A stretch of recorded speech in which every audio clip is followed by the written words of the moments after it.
New Year. Ronnie Haskell over at Keller Williams. I'm a local realtor, and today I get to be here with Jay Byars, who's on County Council, also mortgage equity partners, and a family-focused man here in Summerville.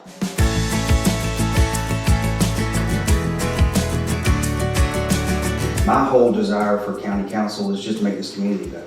When we moved here, you could see the potential of what Summerville and Dorchester County can be, and just the resources weren't there.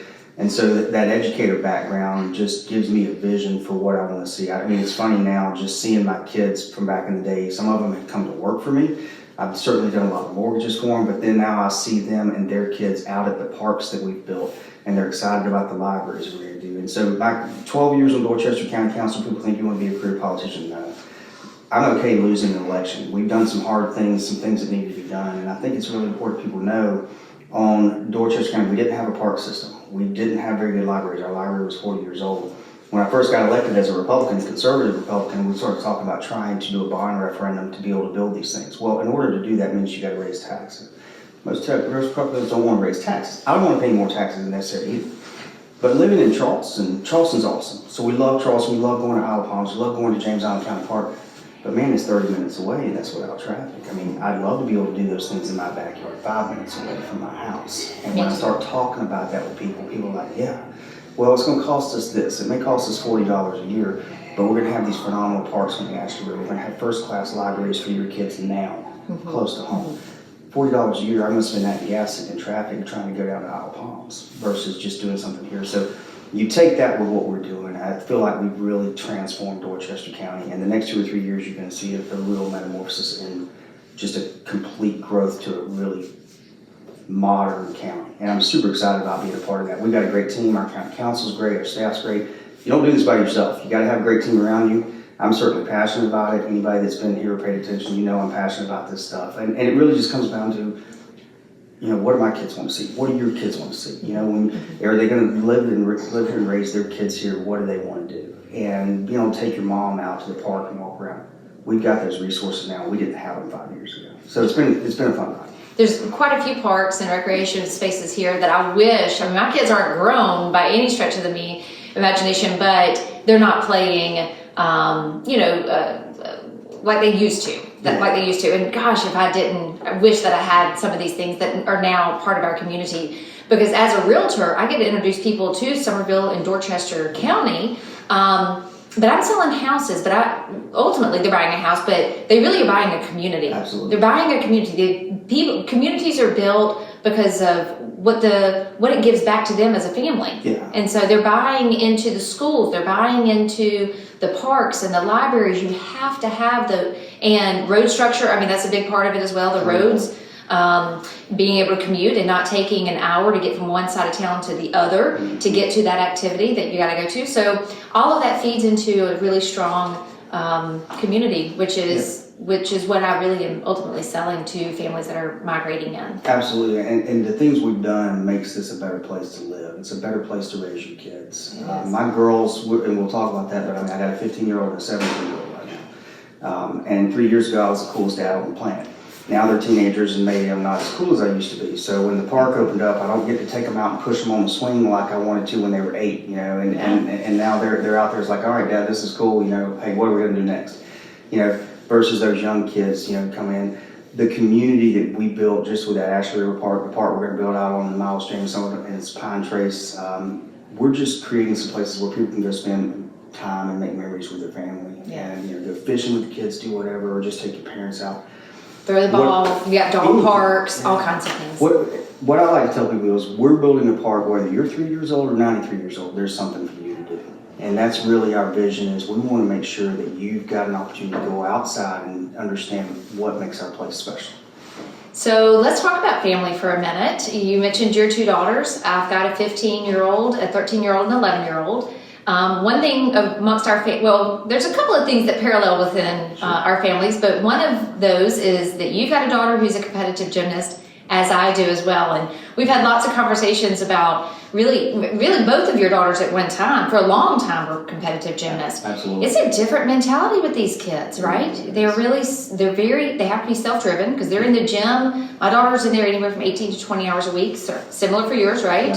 And it's not a seasonal sport as many are. These girls are in the gym year round. Year round, all the time. I mean, they don't. Katie Jo, my oldest, is senior. She stuck it out. This is her senior year. She loves it. She lives and breathes it. At her level, it's 20 to 25 hours of practice a week. I mean, you start thinking about your school week plus that practice week. It's a grind. And most of the girls that are in that, when they leave middle school, that's kind of that transition year of, am I going to stay with this through high school? And she stuck it out. And it's, kudos to her. She's driven. She's super talented. I love watching her videos and just watching her perform. And, you can sit there and watch her and it just makes your day to see the smile on her face. And she loves working with her teammates. And it really teaches them a lot. When Amber and I talked about doing this with both of the girls and we let them do gymnastics, we looked at it as this is also character development. Georgia, my youngest, super talented, just won regional gymnastics champion is level 6. But didn't love it as much, and so now she's playing tennis, basketball, track. I mean, so that desire to be competitive went into other things, but it's made them who they are, and it's really going to mold them as young adults. And so I looked at that as part of their overall character and educational experience, because gymnastics ain't cheap. No, it's not. Checks and DeVita's locally here. I think yours is a choice, and now mine's training at Southeastern Gymnastics. It ain't cheap. It's a time commitment, just gas back and forth. But I look at it as we're making an investment in those kids, those girls, to what they're going to be as adults. That's right. And how they raise their We families. pour into our families. Absolutely. We both feel the same way about doing that. Let's talk about Amber for a minute. She's a friend of mine, your wife, who's also a Keller Williams real estate agent, correct? That's right. What's it like living with one of us? Oh.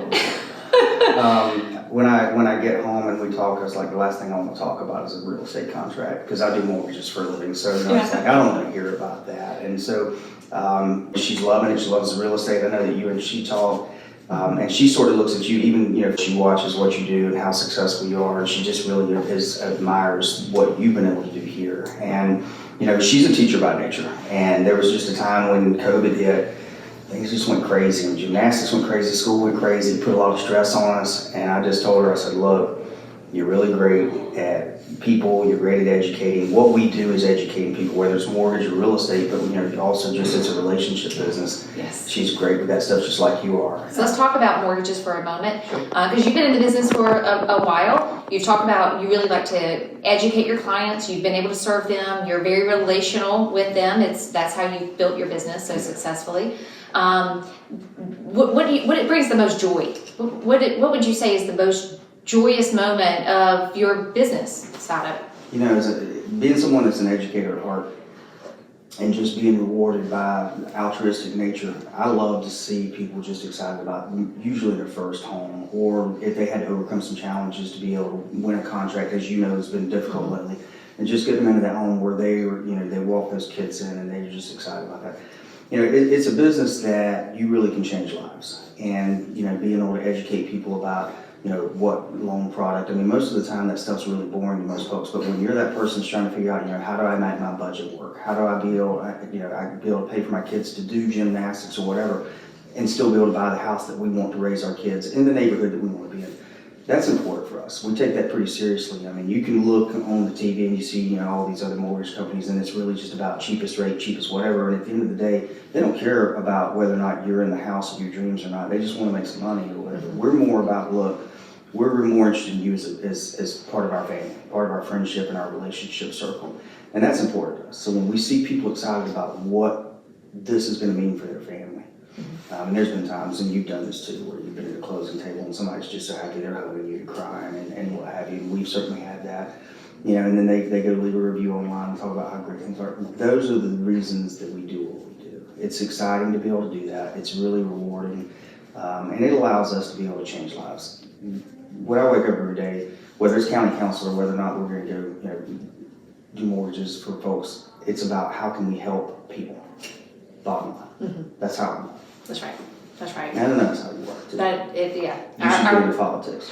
No, Jay, you've tried a few times. I'm quite comfortable where I am, but although I do appreciate your service to the community at that capacity. In fact, this morning I think you were out in the woods. I was. Yeah. What were you out there for? So we were out walking, as you know. We built a really nice park on the Ashley River last year. We've been working on it since 2012 when we bought the property.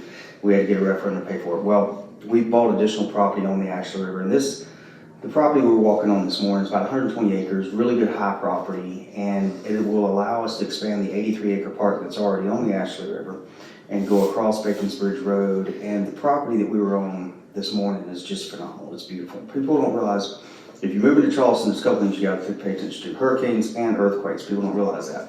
This is a seismically active zone, so in that particular piece of property we were walking this morning, there are hills that you don't see in the low country. You're walking up and down hills and topography that you just don't really see because of the seismically active nature of the Ashley River itself, which is the fault line. Nice, I didn't know that. That a lot of people don't, because it's been private property. We now own it. When we open it up, people are going to see it. I'm an upstate South Carolina guy, so I grew up in Spartanburg and Greenville, and when I walk through the woods through these hills, it reminds me of the woods that I played in as a kid. It's you got 40, 50-foot hills that you just don't see in the low country because the low country is typically pretty flat. And so the topography is phenomenal. So we're going to be able to do some really special things there. It's about another mile of Ashley River frontage. So that adds to the 3/4 mile we got. So we're looking at a lot of trails. We're looking at doing a ropes course through the trees out there potentially, which is nice. I mean, these are really mature, old, 100-plus-year-old trees along the Ashley River. So there's no shortage of ideas that we started talking about today, just getting out there and walking it. And, you know, the thing about what we're doing in Dorchester County, and all of county council's bought in with this, our staff's bought in with it, community's bought in with it, we passed a referendum to pay for these things. The low country's special. Summerville is special. Dorchester County is special. But we've also got a lot of growth pressure, and we want to be able to conserve those special places so that people can get outside and really enjoy what makes this place special. So getting out in the woods this morning, I came in here in camo and boots, and we were out walking around and just enjoyed ourselves, but I thought I'd change into something a little more appropriate. Although anybody that knows you would know that your camo is highly appropriate for daily wardrobe. It works for me. Hey, So what you see is what I'm you going to get. hit you up since I have you captive audience and we're filming this. I'm going to ask you, I'm a runner. Can we have a nice running trail in this park? Yeah. I mean, that's part of what, I mean. Y'all heard it. Okay, no, without a doubt. Now, it would be a cross-country trail. That's perfect. So, I'll take it. in fact, what we were walking through today, there's already trails there from the previous landowners Okay. that we would probably just improve. Put some boardwalks across some of the creeks. There's a lot of cypress creeks down through there. So we would do some of that because the Ashley River Park itself, that 83 acres is phenomenal. It gives us about 1.5 miles of trail throughout the park. This getting across, because we're going to put a tunnel under Bacon's Bridge Road and be able to connect the current Ashley River Park to what that expansion would be. And then we're going to build a bridge across the river to Rosebrook Park, which has got 1.5 miles of trails. This property is large enough, plus we're looking at buying some additional property. You could conceivably say 5 to 10 miles of potential trails through this property that would be very good cross-country trails. We're not going to be paving those trails. It's down by the river. I mean, you want to keep the natural area, but throw on your cross-country runners and get to work. I mean, and I've got that's what we're going to do. I just don't have many places to use them with the terrain that if I'm training for something, especially if I'm going to upstate or into the mountains, it's hard to train for a race on trail that in our low country. You're absolutely right. Most of it's just flat. Yeah, it so really is. I'm excited about that. I will. And my running community will be excited about that as well. Will. I'm personally excited about that because I mean I look at it and it's like I think about the races we can do, the training that people can do, and I know that you run a lot. I used to run a lot. Now if I run 100 yards, I need oxygen. But at the end of the day, I like to be able to get outside and just really get through there. I do a lot more rucking now, so I'll throw on a 30-pound backpack and just kind of go and walk through there and get going fast. I love that. I mean, for me, that's just a good workout. Well, and there's a strong community around here for ruckers as well, and it ultimately will go back to what you said earlier. There's something for everybody, no matter what their age or their interest is. There's something for everybody, and you have been a strong leader in our community to get this vision created and oversee the implementing of it as well. So on behalf of our county, I would like to say thank you, Jay, but on behalf of being a friend, I really thank you for coming on today and sharing your advice and highlighting also not only what you do for the county, but also what you do for the mortgage side and kind kind of diving into your personal world as Thank well. you for having me. I You appreciate your friendship. This has been awesome. Good. I love this. Glad. Thanks. Thank you. Thanks for joining us today. I'll see you in 2 weeks.